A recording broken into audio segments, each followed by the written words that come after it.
Pemirsa, Presiden Joko Widodo Rabu siang menerima kunjungan kehormatan Menteri Luar Negeri Singapura Vivian Balakrishnan di Istana Merdeka Jakarta.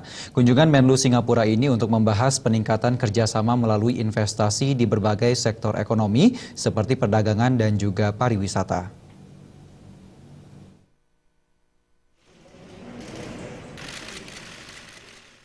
Menteri Luar Negeri Singapura Vivian Balakrishnan Rabu siang menemui Presiden RI Joko Widodo di Istana Merdeka Jakarta. Pertemuan ini selain untuk perkenalan diri Vivian yang baru dilantik, sekaligus untuk mempererat kerjasama dua negara. Usai pertemuan, Wakil Menteri Luar Negeri RI A.M. Fathir menyatakan, Singapura menilai positif perkembangan ekonomi Indonesia saat ini. Dengan demikian, Vivian yakin Singapura dapat meningkatkan investasinya ke Indonesia.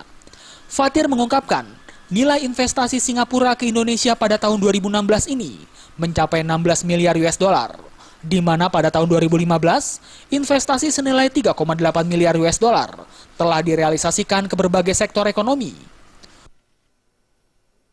Sebagai Menteri Luar Negeri Singapura, dan memang kedatangannya kemarin juga sejak ketemu dengan Bu Menlu, Pak Luhut, dan juga Pak Rudiantara adalah dalam rangka courtesy call itu. Tadi disampaikan oleh Bapak Presiden bahwa kita sangat dekat dan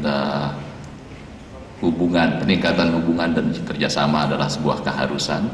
Kerjasama yang saling menguntungkan tentu saja seperti dimaklumi, Singapura merupakan investor terbesar di Indonesia.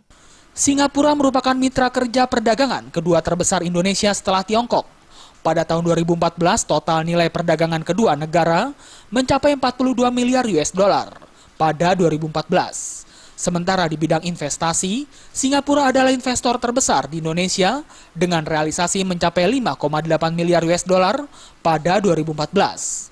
Sementara di bidang pariwisata, Singapura juga merupakan penyumbang wisatawan mancanegara terbesar, yakni lebih dari 1,5 juta wisatawan. Dari Jakarta, Widi Prabowo dan Rudi